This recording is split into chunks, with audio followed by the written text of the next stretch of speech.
Doctor ইউনূসের UAE সফরে visa জটিলতার নিরসন চান প্রবাসীরা, বিনিয়োগ বাড়াতেও ভূমিকা রাখার প্রত্যাশা। সাংবাদিক দম্পতি সাগরুণী হত্যার ১৩ বছর ন্যায় বিচারের আশায় স্বজনরা। অঢেল সম্পদের মালিক সাবেক সংসদ সদস্য বেনজির স্বজনদেরও বানিয়েছেন টাকার কুমির।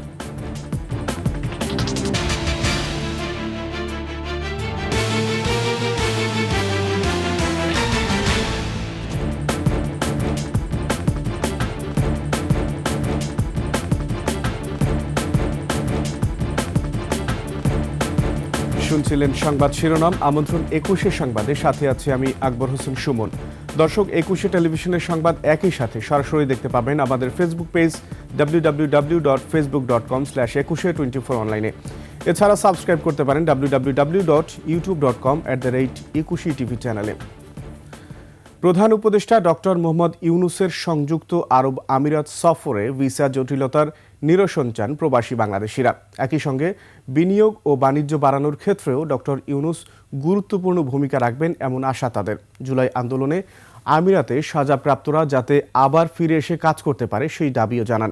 আরব আমিরাত থেকে সাইফুল ইসলাম তালুকদারের তথ্য ছবি নিয়ে নাঈম আহমেদের ডেস্ক রিপোর্ট।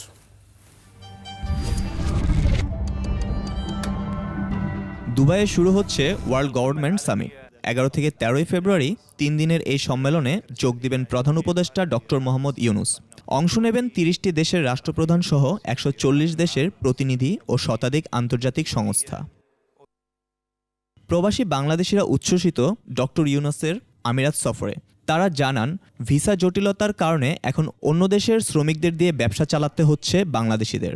আমাদের চয়েসেবল শ্রমিক বাংলাদেশ থেকে আনতে পারতেছি না, আমরা ভিন্ন দেশের শ্রমিক নিয়ে আসতেছি, আমাদের রেমিটেন্স গুলো ভিন্ন দেশে চলে যাচ্ছে। তাই আমি আশা করব মাননীয় উপদেষ্টা উনি আলোচনার মাধ্যমে সমাধান করবেন। ডক্টর প্রফেসর ইউনূস সাহেব সরকারি সফরে সংযুক্ত আমিরাতে আসতেছেন।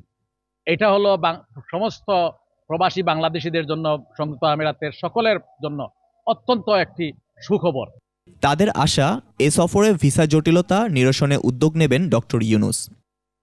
আমরা আশা করি আমাদের যে বিষয় সংক্রান্ত প্রবলেম আছে এগুলো অনেক দূরে এগিয়ে যাবে। আশা করি অচিরে আমাদের বাংলাদেশের জন্য ভিসা খুলে যাবে এবং আমাদের প্রবাসী বাংলাদেশিদের যে ইমেজ সংকট যেটা এখানে সৃষ্টি হয়েছিল সেটার একটা অবসান হবে বলে আমরা মনে করি।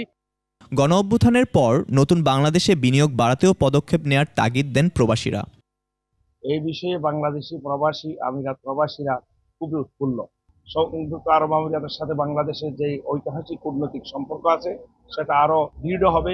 একই সঙ্গে জুলাই আন্দোলনে আমিরাতে সাজাপ্রাপ্ত ১৯৬ জন বাংলাদেশি যাতে আরব আমিরাতে ফিরে এসে কাজ শুরু করতে পারে সে দাবিও অনেকের।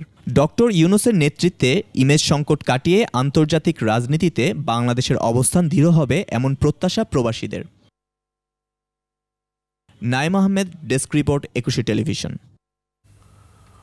অমর ২১শে গ্রন্থমেলায় বুক স্টলে বাক বিতণ্ডা হট্টগোলের ঘটনায় তীব্র নিন্দা জানিয়েছেন প্রধান উপদেষ্টা প্রফেসর মোহাম্মদ ইউনূস। বলেন, এ ধরনের বিশৃঙ্খল আচরণ বাংলাদেশের নাগরিকদের অধিকার এবং দেশের আইন উভয়ের প্রতি অবজ্ঞা প্রদর্শন করে। প্রধান উপদেষ্টা বলেন, ২১শে বইমেলা এদেশের লেখক ও পাঠকদের প্রাণের মেলা। বইমেলায় এই ধরনের অপ্রীতিকর ঘটনা বাংলাদেশের উন্মুক্ত সাংস্কৃতিক চর্চাকে ক্ষুণ্ণ করে। ১৯৫২ সালের মহান ভাষা আন্দোলনের শহীদদের মর্যাদার প্রতি অবমাননা প্রদর্শন করে। পুলিশ এবং বাংলা একাডেমি কর্তৃপক্ষকে ঘটনাটি তদন্ত করে দোষীদের বিচারের আওতায় আনার নির্দেশ দিয়েছেন তিনি। মেলায় নিরাপত্তা জোরদার করতে এবং এই তাৎপর্যপূর্ণ স্থানে যেন কোনো অপ্রীতিকর ঘটনা না ঘটে তা নিশ্চিত করতে পুলিশকে সব ধরনের ব্যবস্থা নিতে নির্দেশ দেওয়া হয়েছে।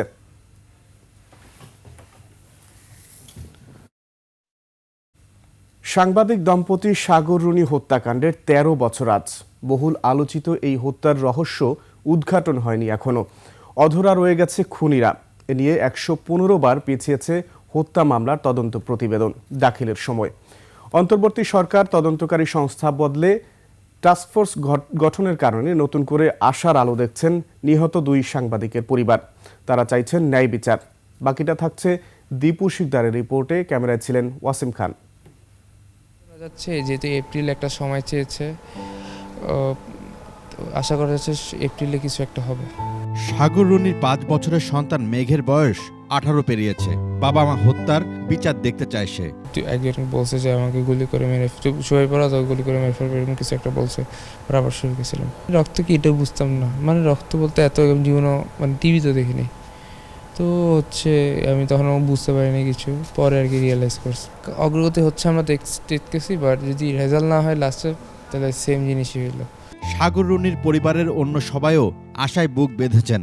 পরিবর্তনের এই সময়ে এক যুগেরও বেশি সময় পর হলেও হয়তোবা তারা বিচার পাবেন। আর তারপর আপনারা টাস্ক ফোর্স করছেন, তাই এটা তো আমরা আশা করতেই পারি। আপনি যতই কার্যক্রম দেখান, দিন শেষে সেটা যদি জিরো হয় তাহলে জিরো, আর কিছু না করে যদি রেজাল্ট আসে তাহলে তো এটা আসলোই। অন্তর্বর্তী সরকার মামলাটির তদন্তে টাস্কফোর্স করেছে, যার প্রধান পিবিআইয়ের অতিরিক্ত আইজিপি। তাদের 6 মাস সময় দেওয়া হয়েছে তদন্ত প্রতিবেদন দিতে। আমরা তদন্ত করতেছি, তদন্ত সব দিকে আমরা দেখতেছি, বাকি আল্লাহর ইচ্ছা বা আমাদের তদন্ত অগ্রগতি যা হবে আমরা জানাবো। এখন পর্যন্ত 115 বার সময় নিয়ে কোনো প্রতিবেদন দিতে পারেননি তদন্তকারীরা। আগামী 2 মার্চ আরও একটি তারিখ রয়েছে। মামলার বাদী ও রুনির ছোট ভাই নওশের রোমান হত্যা রহস্য উদ্ঘাটনের আশা করছেন এবার।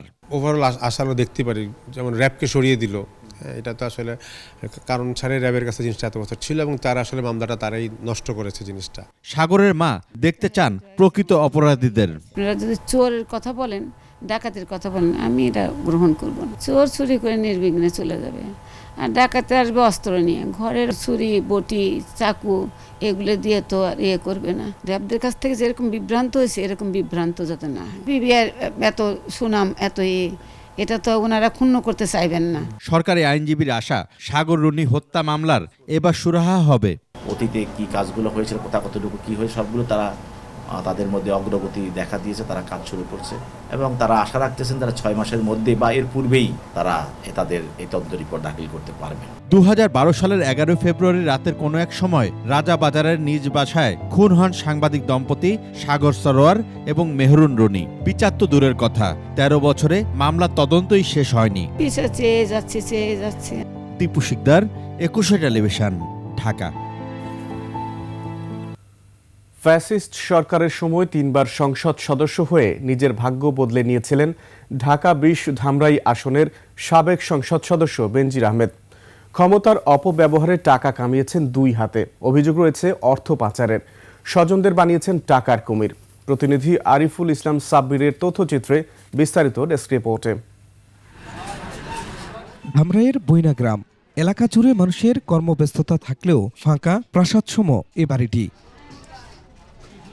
এটি ধামরাইয়ের সাবেক সংসদ সদস্য ও ঢাকা জেলা আওয়ামী লীগের সভাপতি বেনজির আহমেদের। একসময় গ্রামের 8-10টা সাধারণ বাড়ির মতোই ছিল তার বাড়িও। গেল 15 বছরে গড়েছেন এ বিশাল অট্টালিকা। স্থানীয়রা বলছেন 5 বছরে 50 বছরের উন্নয়নের প্রতিশ্রুতি দিলেও ক্ষমতার দাপটে অবৈধ পথে টাকা কামানোই ছিল তার মূল লক্ষ্য। সবাই অত্যাচার করে কোটি কোটি টাকা হাতিয়ে নিছে। আমরা দেখি নাই, তবে উনি টাকা পয়সা শুনতেছি দেশের বাইরে পাচার করছে। দলীয় নেতাকর্মীদের বঞ্চিত করে নিজের লোকদের বসিয়েছিলেন দলসহ নানা পদে। নিজের বোনজামাই নুরুজ্জামান খানকে কুশরা ইউপি চেয়ারম্যান ও ভাগিনা সিরাজউদ্দিনকে বানান উপজেলা ভাইস চেয়ারম্যান। হেরাই পুলিশ মুনিশ সব থানা মানা চেয়ারম্যান হেরাই, মেম্বার চেয়ারম্যান সব হেরাই। রাস্তাঘাটের নামে টেন্ডারবাজি করছে ওনার ভাই দিয়ে, ওনার ভাগিনা দিয়ে। বেনজিরের ক্ষমতার দাপটে আরেক ভাগিনা মাহফুজুল হক শাহিনের বিরুদ্ধে রয়েছে অবৈধভাবে নদী থেকে বালু ও মাটি কেটে নেয়ার অভিযোগ। মানবাধিকার সংস্থার নামে টাকা লুটপাটে জড়ান ভাই এনামুল হক আইয়ুব।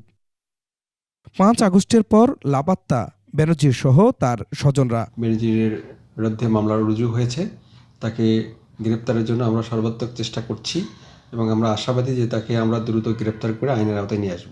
বেনজির আহমেদ সহ 80 জনের বিরুদ্ধে রয়েছে হত্যা মামলা। Khurshid Alam, desk report, 21 television. সংবাদে নিচ্ছি ছোট্ট বিরতি। যখন ফিরছি তখন অন্য সংবাদের সঙ্গে আরও যা থাকবে।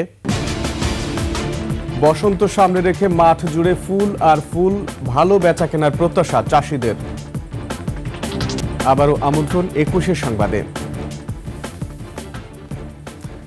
1.5 বছর পর পর্যটকদের জন্য উন্মুক্ত হলো বান্দরবানের রোয়াংছড়ির আকর্ষণীয় পর্যটন স্পট দেবতাখোম। আজ থেকে এই পর্যটন স্পটে যেতে পারবেন পর্যটকরা। বান্দরবান জেলা প্রশাসক শামীম আরা রিনি স্বাক্ষরিত গণবিজ্ঞপ্তিতে এই তথ্য জানানো হয়। এতে বলা হয়, জেলার আইন শৃঙ্খলা রক্ষা ও সমন্বয় সংক্রান্ত কোর কমিটির সিদ্ধান্ত এবং রোয়াংছড়ি উপজেলা নির্বাহী অফিসারের পত্রের আলোকে দেবতাখুম পর্যটন কেন্দ্রটি 11 ফেব্রুয়ারি থেকে উন্মুক্ত থাকবে। 2023 সালের 16 ডিসেম্বর কুকিচিন ন্যাশনাল ফ্রন্টের তৎপরতার কারণে দেবতাখুম বন্ধ ঘোষণা করা হয়। 2024 সালের 18 জানুয়ারি এটি খোলা হলেও একদিন পরই তা আবারও বন্ধ ঘোষণা করে জেলা প্রশাসন।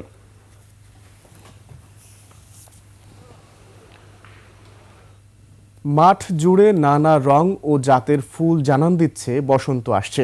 বর্ষা মৌসুমে অতিবৃষ্টির ক্ষতি পোষাতে বসন্ত ও ভালোবাসা দিবসে ভালো বেচাকেনা হবে, এমন আশায় দুলছেন যশোরের ফুল চাষিরা। যশোর প্রতিনিধি শিকদার খালিদের তথ্য ছবিতে ডেস্ক রিপোর্ট।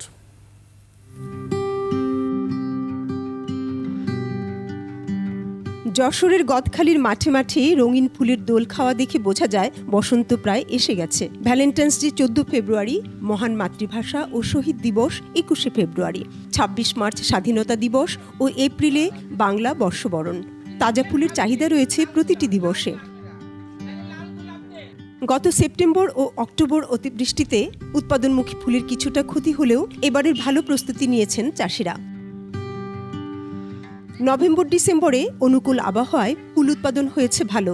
আগের ক্ষতি পোষাতে প্রত্যাশামতো বেচাকেনা হবে বলে আশা করছেন চাষিরা। বৃষ্টির কারণে আমাদের এই গাধা, তারপরে আপনার অন্য ফুলের এগুলো পিছাই গেছিল। নতুন করে ট্রিটমেন্ট করার পরে এখন আবার ভালো হয়ে আসছে। এখন ক্ষেত আমাদের পরিচর্যা চলছে, ক্ষেতে সব সার মাটি দিয়ে ভালো পর্যায়ে আছে। এদিকে দূর দূরান্ত থেকে এসে ফুল দেখে বিমোহিত হচ্ছেন দর্শকেরা। ফুল পাতায় সাজিয়ে নিচ্ছেন নিজেদেরও। সামনে ফাল্গুন, ফেব্রুয়ারি, এই মাসগুলোর জন্য আমাদের কিছু ফুল স্টকও থাকবে খেতে। আমাদের ফুল স্বয়ং সম্পূর্ণ। কৃষি বিভাগ বলছে, এই মৌসুমে আবহাওয়া ভালো থাকায় আসছে দিবসগুলোতে 1.25 কোটি টাকার ফুল বেচাকেনা হবে।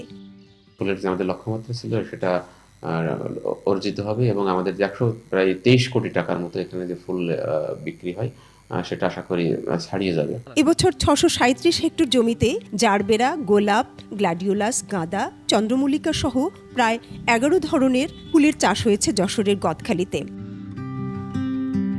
Banasree Dolly, desk report, 21 television. সামর্থ্যের সবটুকু দিতে পারলে চ্যাম্পিয়ন্স ট্রফিতে ভালো করবে বাংলাদেশ দল। অনুশীলনের জন্য পর্যাপ্ত সময় না পেলেও শান্ত মুশফিকরা খেলার মধ্যে থাকায় খুব বেশি সমস্যা হবে না বলে মনে করছেন হেড কোচ ফিল সিমন্স। সংবাদ সম্মেলনে তিনি বলেন, দুবাইয়ের কন্ডিশন অনেকটা বাংলাদেশের মতোই। ভালো শুরু পাওয়ার জন্য সেখানে গিয়েও কঠোর অনুশীলন করবে টাইগাররা। আকাশুজ্জামানের রিপোর্ট। চ্যাম্পিয়ন্স ট্রফির জন্য তৃতীয় দিনের মতো কঠোর অনুশীলনে বাংলাদেশ দল। 19 ফেব্রুয়ারি মাঠে গড়াবে টুর্নামেন্ট, তাই বিপিএল শেষে একদিনও ফুরসত মেলেনি দম ফেলার। অনুশীলনের আগেই দলের সর্বশেষ পরিস্থিতি জানাতে গণমাধ্যমের মুখোমুখি হন হেড কোচ ফিল সিমন্স। প্রায় 1.5 মাস টানা খেলার মধ্যে থাকায় ক্লান্ত হতেই পারেন খেলোয়াড়রা, তবে এই 3 দিনের অনুশীলন দেখে তেমনটা মনে হয়নি হেড কোচের। The one thing I would put is that they were playing cricket and they were playing white ball cricket, which it means they're sharp in skills wise. I think us over the next 6 or 7 days have to get our minds. সাদা বলে খেলার মধ্যে থাকায় কিছুটা নির্ভর head coach, তবে সেটি টি-20 cricket বলেও মনে করিয়ে দিয়েছেন তিনি। ওয়ানডেতে দীর্ঘ সময় মাঠে থাকার মানসিকতা গড়ে তোলার তাগিদ দিয়েছেন Simmons. Up to 50 over cricket. The skills are there, we've seen them performing, so it's about getting that 50 over mentality now. উঠে আসে লিটন দাসের প্রসঙ্গ। হেড কোচ জানান, বাদ পড়াকে চ্যালেঞ্জ হিসেবে নিয়ে আরও ধারালোভাবে ফিরে আসবে এই ডানহাতি batter. He has accepted the fact that I wasn't scoring well, so at that time of selecting the team, this is what happened. So, but I tell you what, he's working very hard to get back. অন্যান্য দলের মতো champion হওয়ার স্বপ্ন নিয়ে দেশ ছাড়বে টাইগাররাও। When you go into a tournament, you try and prepare as best as you could, and on that day, you play your best game, and that's what I look to try and get the team to do on every occasion. 20 ফেব্রুয়ারি দুবাইয়ে ভারতের বিপক্ষে match দিয়ে শুরু হবে মাঠের লড়াই। বাকি 2 match খেলতে পাকিস্তান উড়াল দেবে নাজমুল হোসেন শান্তর দল। আকাশুজ্জামান, 21 টেলিভিশন। শেষ করছি 21 সংবাদ। যাবার আগে সংবাদ শিরোনামগুলো আরও একবার। ডক্টর ইউনূসের ইউএই সফরে ভিসা জটিলতা নিরসন চান প্রবাসীরা, বিনিয়োগ বাড়াতেও ভূমিকা রাখার প্রত্যাশা। সাংবাদিক দম্পতি সাগরুনি হত্যার 13 বছর, ন্যায় বিচারের আশায় স্বজনরা। অঢেল সম্পদের মালিক সাবেক সংসদ সদস্য বেনজির, স্বজনদেরও বানিয়েছেন টাকার কুমির।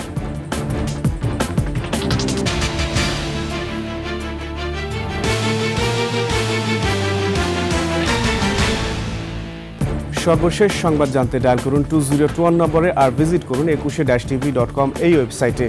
ফেসবুকে ভিজিট করতে পারেন www.facebook.com/ekushe24 অনলাইনে। এছাড়া সাবস্ক্রাইব করতে পারেন www.youtube.com/@ekushe-etv চ্যানেলে। এতক্ষণ সঙ্গে থাকার জন্য ধন্যবাদ। পরবর্তী সংবাদ বেলা 11টায় দেখার আমন্ত্রণ। একুশের সাথেই থাকুন।